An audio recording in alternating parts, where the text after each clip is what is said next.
Hello students, today we will start the pharmacology chapter 1 which is important for B pharmacy and D pharmacy both. Okay, so in this chapter we will discuss some basic terms which are used in pharmacology and which are related to pharmacology in every chapter. Okay, so let's we start. Now define pharmacology. Now the question arises, what is pharmacology? Okay, you have to define pharmacology. So pharmacology means studies in drugs. Means pharmacology is a branch of science which deals regarding the study of drug and its action. Okay, suppose कोई भी आप drug लेते हैं, जब patient को कोई भी drug दी जाती है, वो ड्रग अपना क्या इफेक्ट शो करती है, उस चीज को आप फार्माकोलॉजी के अंदर रीड आउट करोगे. सेकंड, बॉडी का उस ड्रग के साथ क्या कनेक्शन बनता है, क्या कम्बिनेशन आता है, क्या इफेक्ट रहता है, वो चीज आप इसमें रीड आउट करोगे. सो आप एक सिंपल लैंग्वेज में भी कह सकते हो, pharmacology is the study of drug and it's action. Okay students, this one. Okay, now pharmacology studies about various properties such as non-toxic effect, toxic effect of drug, chemicals on the biological and genetic structure of an organism, of a drug molecule and other chemical entities.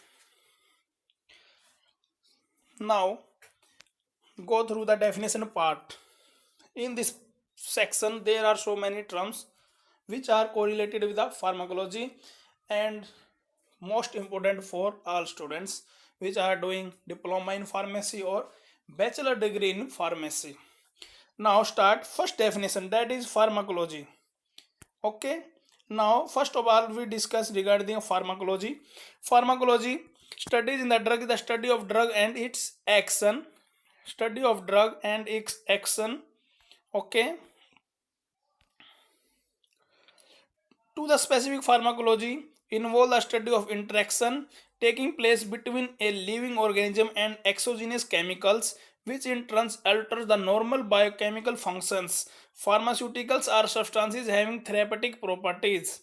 Okay, इसमें क्या है, pharmacology के अंदर क्या है, study करोगे drug की और उसके एक्शन की. कोई भी ड्रग है उस ड्रग के बारे में स्टडी करोगे, उसके एक्शन के बारे में स्टडी करोगे आप. और एक्शन किन भी चीज को बीच में होगा, आपका इंटरेक्शन होती है जो वो लिविंग ऑर्गेनिज्म के अंदर और एक एक्सोजीनियस केमिकल के अंदर होती है. सपोज करो ड्रग क्या है आपका, एक एक्सोजीनियस केमिकल के रूप में होगा और पेशेंट आपका क्या है, पेशेंट आपका क्या है, लिविंग ऑर्गेनिज्म. ओके, तो इन दोनों के बीच में जो कोरिलेशन होगा उसकी स्टडी को आप बोलोगे pharmacology. Okay, first term. Second is pharmacokinetics. There are two basic terms in the pharmacology, that is pharmacokinetics and pharmacodynamics. Both terms will explain the pharmacology in details, which show the all mechanisms, all receptors, all factors which affect the both systems, that is living organism and chemical entities means drugs. So now discuss regarding pharmacokinetics. Pharmacokinetics in the simple terms means the action of the body on the drug. यदि हम pharmacokinetics की बात करें तो इसमें kinesis का जो काम होता है, मीनिंग होता है, वो मूवमेंट का होता है, मूवमेंट करना किसी चीज को. So in this action of the body on the drug, drug के ऊपर हमारी बॉडी का क्या एक्शन रहता है, ड्रग के ऊपर हमारी बॉडी का क्या एक्शन रहता है, आप उसके बारे में पढ़ोगे किसके अंदर, फार्माकोकाइनेटिक्स के अंदर. ओके, तो इसमें आपका जो फार्माकोकाइनेटिक्स है इसके अंदर आपकी चार टर्म्स आएंगी. मींस जो प्रोसेस होता है फार्माकोकाइनेटिक्स का, वो 4 प्रोसेस के अकॉर्डिंग ये कंप्लीट होता है हमारा फार्माकोकाइनेटिक्स प्रोसेस, 4 फैक्टर्स.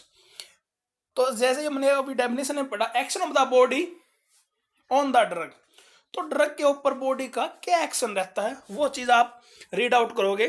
तो सबसे पहले फैक्टर आता है आपका ए, फिर डी, फिर एम, फिर ई. तो बात करते हैं ए की फुल फॉर्म है आपकी अब्जॉर्प्शन, डी की फुल फॉर्म आपकी डिस्ट्रीब्यूशन, एम मेटाबॉलिज्म और ई एलिमिनेशन। किसका? ड्रग का। तो आप क्या पढ़ोगे फार्माकोकाइनेटिक्स के अंदर कि ड्रग का अब्जॉर्प्शन, ड्रग का डिस्ट्रीब्यूशन, ड्रग का मेटाबॉलिज्म कैसे होता है और एलिमिनेशन। ये चारों चीजें सारी की सारी जो चारों फैक्टर्स हैं ये फार्माकोकाइनेटिक्स के अंदर आ जाएंगे। मींस जो फार्माकोलॉजी को दो के अंदर डिवाइड करते हैं फैक्टर, फार्माकोकाइनेटिक्स, फार्माकोडायनामिक्स। तो सबसे पहले फार्माकोकाइनेटिक्स, इसके अंदर चारों के चारों फैक्टर आप पढ़ोगे। Okay. Third one is pharmacokinetic dynamics. Third means is pharmacodynamics. Dynamics का मतलब क्या होता है? पावर। ओके, तो पावर, तो इसमें क्या करेंगे? Action of the drug on the body. इसमें क्या करेंगे? Action of the drug on the body. Pharmacokinetics के अंदर आपका था action of the body on the drug, but इसमें करेंगे action of the drug on the body. Drug का बॉडी के ऊपर क्या एक्शन है, that is known as pharmacodynamics. ये आपकी फार्माकोडायनामिक्स के अंदर आती है। ठीक है, सो रीड आउट कर लेते हैं इसको। The study included under the pharmacodynamics explain the mechanism in which a drug act and correlate with the action of the drug. However, pharmacodynamics does not include the measurement, detection or treatment of poisoning. It includes the study of relationship of drug concentration at the site of action, resulting effect, time of drug action, adverse effect and intensity of therapeutic effect. तो इसका क्या मतलब हुआ? Pharmacokinetics के अंदर कोई भी poisoning cases होता है, उसकी कोई ट्रीटमेंट, डिटेक्शन और मेजरमेंट का कोई रोल नहीं होता। इसके अंदर आप पढ़ोगे ड्रग की कंसेंट्रेशन है, उसकी रिलेशनशिप का पढ़ोगे कि उसका एक्शन कितना हुआ, उसका इफेक्ट क्या रहा, उसका एडवर्स इफेक्ट क्या रहा, जो ड्रग एक्शन हुआ टाइम, उसका टाइम कितना रहा, किसी भी ड्रग को एक्ट करने के लिए उसको टाइम ऑफ ड्रग एक्शन कितना रहा, वो आप इस चीज के अंदर आप रीड आउट करोगे। फिर फोर्थ टर्म आती है आपकी फार्माको एपिडर्मियोलॉजी। तो epidemiology involves the study of utilisation of drugs and effect on large population, on large. Okay, तो pharmacoepidemiology involve the study of utilisation of drug and its effect on a large population. ये large population के जब experimental process किया जाता है that is known as pharmacoepidemiology. किसके regarding? Drug और इसके इफेक्ट को जब हम डिटेक्ट करते हैं लार्ज पॉपुलेशन के ऊपर, तो उस टर्म को बोलते हैं pharmacoepidemiology. Fifth one is pharmacoeconomics. Pharmacoeconomics involve the scientific study of a drug or drug therapy or to another drug as well as pricing and comparing their cost value. Economics इसमें factor एक नाम आता है, तो उसी से जाहिर होता है कि पैसे की कोई बात होगी, इसमें कॉस्ट की कोई बात होगी। तो फार्माको इकोनॉमिक्स इन्वॉल्व क्या करता है, किसकी स्टडी को? सो फार्माको इकोनॉमिक्स के अंदर क्या करेंगे, कोई भी दो ड्रग है उनकी कॉस्ट, या ड्रग थेरेपी आप यूज कर रहे हो, कोई भी ड्रग आप यूज कर रहे हैं, किसी भी दो ड्रग के बीच में आप उसकी कंपैरिजन करोगे, उसकी कॉस्ट क्या है, उसका फैक्टर इफेक्ट क्या रहेगा, उसकी लाइफ क्या रहती है। तो financial cost, quality of light, जितने फैक्टर्स हैं वो आपस में कंपेयर करते हैं इसके अंदर, तो उसको बोलते हैं फार्माको इकोनॉमिक्स। अब सिक्स्थ टर्म आपकी आती है pharmacogenomics. Pharmacogenomics is the study that involves the effect of it genetic structure of an individual on a drug response. इसमें आप क्या इन्वॉल्व रहेगा, जो इफेक्ट है जेनेटिक स्ट्रक्चर का किसी भी इंडिविजुअल पेशेंट का, उसके ड्रग रिस्पॉन्स के साथ क्या इफेक्ट रहेगा, उसकी स्टडी को बोलते हैं फार्माकोजिनोम्स, जिनोमिक्स। फिर है seventh therapeutics is art and science of healing dealing with the treatment of disease and infectious conditions. इसमें क्या है कि जो भी इन्फेक्शन होता है, कोई भी डिजीज होती है, उसकी ट्रीटमेंट में कितना असर होता है, कितनी जल्दी क्योर हो जाती है वो चीज़ें। It deals with the drug usages and the method in which it should be administered for treating a disease. इसमें ड्रग यूजेज, कैसे ड्रग आप यूज की जाती है, और मेथड, कौन से मेथड से डिजीज को ट्रीट करने के लिए ड्रग दी गई है, उसको पढ़ेगा, आप रीड आउट करोगे, that is known as therapeutics. 8th point है toxicology. The study of adverse effect of a chemical on living organism is termed as toxicology. कोई भी ड्रग, कोई भी केमिकल, कोई भी केमिकल जब दिया जाता है तो कुछ ना कुछ उसका टॉक्सिक इफेक्ट जरूर रहता है। तो उस टॉक्सिक इफेक्ट को उस एडवर्स इफेक्ट के, किसी भी ड्रग के एडवर्स इफेक्ट की स्टडी को हम करते हैं लिविंग ऑर्गेनिज्म के अंदर, तो उसको बोलते हैं toxicology. It include the study of symptoms, mode of action, treatment, detection of poisoning, especially those affecting the humans. In the study of toxicology, significance of a relationship between dose of a toxic substance and its effect on living entity is quite high. The dose, the amount of exposure to the substance is the main principle that governs the toxicity of a chemical. 9th point है आपका pharmacovigilance. It is the part of the pharmacoepidemiology that involves the study of pharmacokinetics, pharmacodynamics features of a drug which is already present in the market. It includes continuous monitoring of the unwanted effect and other safety concerns arising in the drug on a population. Sometimes pharmacoepidemiology also involves the conduction and henceforth the evaluation of efforts made by programs in order to improve the use of medications in A populations. तो pharmacovigilance के अंदर क्या है, जब drug market में आ जाती है, market में आने के बाद उसके ऊपर मॉनिटरिंग करता है वो department, that is known as pharmacovigilance. यदि उसके ज़्यादा एडवर्स इफेक्ट होने लग जाते हैं तो उस ड्रग को रिकॉल किया जाता है, उसके बाद फिर दोबारा से उसके ऊपर टेस्टिंग की जाती है, उसके बाद उसके जो इफेक्ट आए उसको रिमूव करने के बाद फिर से दोबारा मार्केट में उतारी जाती है, that is known as pharmacovigilance process. Clinical pharmacology includes the scientific study of drugs pharmacology on a clinical resource human beings. Study, कोई भी साइंटिफिक स्टडी करते हैं ड्रग की ह्यूमन बींग के ऊपर, that is known as clinical pharmacology. Receptor are macromolecules present on the cell surface, जो cell surface के ऊपर प्रेजेंट होते हैं, that is known as receptors. The drug molecule bind to this receptor resulting in the modulation of their function. Receptor may also be defined as molecules used by cell to bind the diffusible substances released in the extracellular space by other cells for communication. First messenger such as neurotransmitter, hormones and autacoids. Receptor क्या है, आपके हर body में sales के ऊपर present होते हैं, receptor पे ही drug अपना जाके एक्ट करती है और उसके बाद ये अपना एक्शन शो करती है। सपोज करो ये आपका रिसेप्टर है, ये आपकी सेल है, सेल के ऊपर ये रिसेप्टर आपका प्रेजेंट है, ठीक है, ये आपकी सेल। तो ये ड्रग मॉलिक्यूल है, ड्रग मॉलिक्यूल जाएगा यहाँ पर एक्ट करेगा और अपना एक्शन शो करेगा, फिर आपका एक्शन आएगा, that is known as receptor. 12th, ligands. Substances that bind to receptor are known as ligands. Substances that bind to the receptor. अब क्या करते हैं, सेल, ये रिसेप्टर, ये ड्रग को जब रिसेप्टर के साथ बाइंड करेगा, जो बीच में मीडिएटर आएगा वो क्या होता है, लिगेंड्स होते हैं, उसको कहते हैं अब लिगेंड्स। तो लिगेंड्स का काम क्या है, जो रिसेप्टर को बाइंड करता है सब्सटेंस के साथ, ड्रग के साथ, that is known as ligand. Ligands bind to its specific receptor at all sites due to occupation of orthostatic sites. Function of the receptor are modified. 13th, affinity of a drug is the ability of it to bind to the receptor. Affinity of drug क्या है, उसकी ability होना drug की, it to bind to the receptor. Drug का receptor के साथ binding होना की एबिलिटी को ही एफिनिटी कहते हैं आप। It correlates inversely with the dissociation constant of the drug receptor complex. Practically it is the negative logarithm of the concentration required to bind 50% of the binding site. Greater the affinity of the drug, lower the concentration of the drug.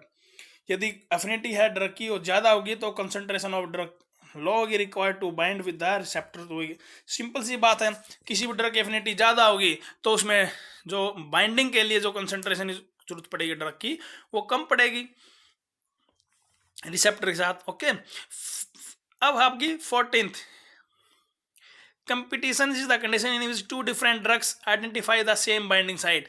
एक ही binding site पे जब भी हम competition करते हैं, suppose करो कोई भी रेस करता है, पता है कि फर्स्ट प्राइज एक है, बहुत से बच्चे भागते हैं, तो डेट इज नॉट कंपटीशन। और यहाँ भी हम कंपटीशन बात करते हैं ड्रग्स की। Competition the condition in which two different drugs identify the same binding site. जब दो ड्रग जाती हैं बॉडी के अंदर और एक ही आइडेंटिफाई एक ही बाइंडिंग साइट को वो आइडेंटिफाई करते हैं कि मुझे वहाँ पर एक्ट करना है, और वो बोलते हैं कि मुझे वहाँ पर एक्ट करना है. Reciprocal hindrance between two drugs decrease the apparent affinity for binding site. Sometimes one of the two drugs bind irreversibly to the binding site. Such condition is termed as non-competitive interactions. Okay, now 15 effectiveness की बात करते हैं. Effectiveness is the measurement of the effect generated by therapeutic agents. First, the term was coined to compare the agonist that upon binding to the same extent to the receptor population produce effect of different intensity. Effectiveness effect जो भी generate होता है. Simple. Potency. Potency is the amount of concentration of dose needed to produce desired effect of a given intensity. अब potency की बात करते हैं. Potency क्या? Potency is the amount of concentration of drug. जो ड्रग है, आप सपोज करो कि आपको इफेक्ट चाहिए कि हमें इतना ही इफेक्ट चाहिए, तो उस ड्रग की जितनी कंसंट्रेशन है, डोज की जो कंसंट्रेशन है, उसके अमाउंट को पोटेंसी बोला जाता है. कि आपका इतने डोज है 5 mg 10 mg के अंदर आपका जो इफेक्ट है, जो आपको इफेक्ट प्रोड्यूस करना है, कितना आपको इफेक्ट चाहिए उसका, वो आपका मिल जाएगा. वो that is known as potency. उसको बोलते हैं potency. Is the amount of potency. The amount है कंसंट्रेशन है डोज की. ठीक है. फिर है selectivity. At molecular level selectivity of a drug is the availability of it to interact and bind with a limited number of macromolecules. selectivity क्या है? उसकी एबिलिटी होना ड्रग की लिमिटेड नंबर के साथ बाइंड करती है. मतलब एक सिलेक्टेड प्रोसेस उनका अलग होता है कि ये ड्रग है, ये सिर्फ वहीं पर जाके बाइंड करेगी, इसके अलावा किसी और रिसेप्टर पे जाके बाइंड नहीं करेंगी. ठीक है. इस तरह को उसको सिलेक्टेड एक बाइंडिंग साइट पे जाके वो एक्ट करना, that is known selectivity. 18th tolerance की बात करते हैं. Tolerance is the decreased ability of an organism to respond to the repeated administration of drug. क्या करता है? जब कोई भी ड्रग बॉडी के अंदर जाती है, बार बार रिपीट करते हैं उसको, ड्रग को वही देते हैं, तो उससे क्या होगा? ऑर्गेनिज्म की एबिलिटी पावर होती है, जो एबिलिटी पावर होती है ऑर्गेनिज्म की, वो डिक्रीज हो जाती है. उसको बोलते हैं टॉलरेंस. मीन्स ये बोलते हैं कि गुस्सा किसी पेशेंट को आता है, किसी को भी गुस्सा आता है, बार बार गुस्सा दिलाते हैं, एक उसकी टॉलरेंस पावर होती है कि बस इतना गुस्सा आने के बाद तो उसको हाइपर हो जाता है, बीपी हाई हो जाएगा, वो कोई ना कोई झगड़ा करेगा, तो उसकी क्या टॉलरेंस पावर खत्म हो जाती है. इसी तरह से इस केस में ड्रग आप बार बार वही ड्रग आप जब पेशेंट को देते हो सेम ड्रग, तो पेशेंट की जो टॉलरेंस पावर है, जो एबिलिटी है ऑर्गेनिज्म की, वो उसके साथ बाइंड करने की, फाइट करने की, फाइट करने की, वो कम हो जाती है धीरे धीरे. That is known as tolerance. Addiction is the habitual use of a psychoactive drug that result due to repeated continuous use of drug and abrupt discontinuation of drug may be result to withdrawal of syndrome. Addiction का मतलब simple सी बात, लत लग जाना, habitual हो जाना. कोई नशे काम चीज लेता है, खाता है नशे के लिए, मॉर्फिन टाइप या कोई भी स्मोक, तो उसकी तरह की लत, हैबिचुअल होना. हैबिचुअल होने से क्या होगा? ड्रग अपना एक्शन शो नहीं करती, उसका हैबिचुअल हो जाती है, उसकी क्वांटिटी बढ़ती जाती है. अब स्टार्टिंग लेता 5 mg, जब उसका हैबिट हो जाएगी 5 mg लेने की, तो एक्शन करना बंद कर देगी, फिर वो 10 mg पे आ जाएगा, फिर 50 mg पे आ जाएगा. इस तरह say that is addiction. Habitual होना, उसके लिए हैबिट बन जाती है. फिर 20 side effect. These are the effect of a drug. These are the effect of a drug other than the therapeutic effect. दो थेरेपेटिक इफेक्ट, जो उसका पॉजिटिव इफेक्ट हमें चाहिए, उसके अलावा जो इफेक्ट होता है ड्रग का, उसको बोलते हैं साइड इफेक्ट. सपोज करो आप कोई भी पेन किलर लेते हो. पेन किलर किस पर्पज के लिए? पेन को रिलीफ करने के लिए पेन किलर आप लेते हो. यदि वो पेन तो आपको रिलीफ हो गया, वो तो हो गया आपका थेरेपेटिक इफेक्ट. बट उसके साथ में क्या हुआ? कोई ईचिंग हो गई, रेसिस हो गई, दैट इज वो साइड इफेक्ट हो गया आपके. So this is a term of side effect. 21 therapeutic index की बात करते हैं. It is the ratio between the dose और concentration that produce usual effect and the dose responsible for side effect, that is known as therapeutic index. उसको therapeutic index बोलते हैं. Means ratio होती है या कि ratio between the dose okay that produce the usual effect ED minus effective dose, that is your therapeutic index. Okay, it is the ratio between the dose that can produce usual effect, जो आपका usual effect produce करती है, effective effect जो produce करती है, ठीक है, वो, and the dose responsible for side effect, इसकी रेशो को आप बोलोगे therapeutic index. 22 agonist are those therapeutic substances that bind and activate to a receptor, result to pharmacological response that are mimic similar to natural occurring substances. agonist may be full, partial or inverse. Agonist का क्या मतलब है, जब कोई भी therapeutic agent substance दिया जाता है, थेरेपेटिक सब्सटेंस मतलब कोई भी ड्रग दी जाती है जब पेशेंट को, किसी पर्सन को, तो वो बाइंड करती है रिसेप्टर के साथ. रिसेप्टर के साथ बाइंड करने के क्या करेगी, वो एक्टिवेट हो जाएगा. एक्टिवेट होने के बाद क्या करेगी, वो अपना इफेक्ट शो करेगा, फार्माकोलॉजिकल इफेक्ट, थेरेपेटिक इफेक्ट. तो that is known as agonist. यदि इफेक्ट फुल करता है वो एगोनिस्ट, उसी डायरेक्शन में जो करता है इफेक्ट, जो हम जिस पर्पज के लिए जो इफेक्ट हमें चाहिए वही इफेक्ट करता है उसी डायरेक्शन में, पॉजिटिव, तो that is known as agonist. Full agonist जो मैक्सिमम इफेक्ट प्रोड्यूस करेगा, that is known as full agonist. Partial agonist जो एंटागोनिस्ट, कोई भी एगोनिस्ट ड्रग है जो बाइंड करेगी रिसेप्टर के साथ, एक्टिवेट करेगी रिसेप्टर को, able to bring about only partial effect, उसका मिनिमम इफेक्ट ही देगी, कम इफेक्ट देगी, that is known as partial agonist. Inverse agonist की बात करें, they give an effect that is pharmacologically opposite to an agonist, जो उसके अपोजिट होगा, that is known as inverse agonist. Antagonist, a drug is said to be antagonist if the dose does not produce any biological response even on binding with receptor, but it in its place it either block or decrease the effect of agonist. Antagonist can be classified computed on, means इसमें क्या है, antagonist देखो agonist का opposite that is antagonist, या तो receptor को block कर देगी, या उसको बाइंड नहीं होने देगी ड्रग को रिसेप्टर के साथ, या उसका अपोजिट एक्शन कॉज करेगी, that is antagonist.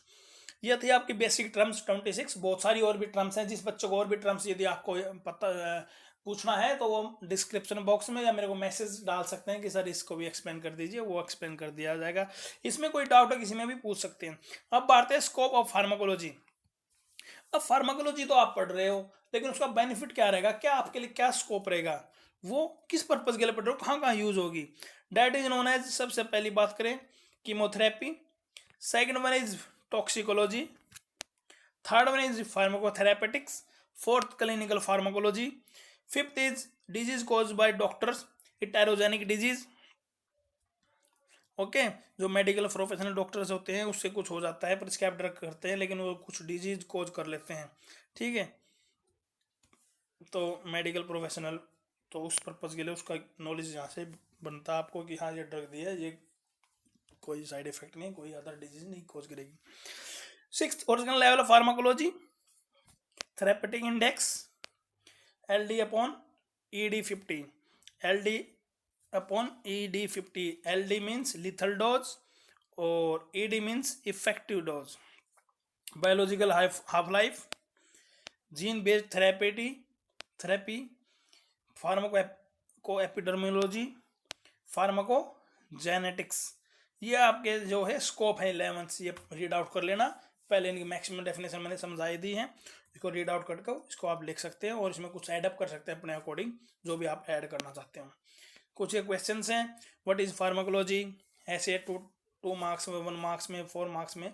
Define term pharmacokinetics, pharmacodynamics, pharmacovigilance, right A note on scope of pharmacology, define the terms of potency, effectiveness, इस तरह से पेपर में आ सकते हैं. इसमें से बड़ा क्वेश्चन नहीं बनता, सिर्फ डेफिनेशन टाइप के जरूर आएंगे. 1 मार्क्स 2 मार्क्स में क्वेश्चन इसमें आता ही आता है. ओके, तो ये फार्माकोलॉजी का बेसिक पार्ट था, फर्स्ट चैप्टर था कि define what is pharmacology, their related terms and their scope of pharmacology.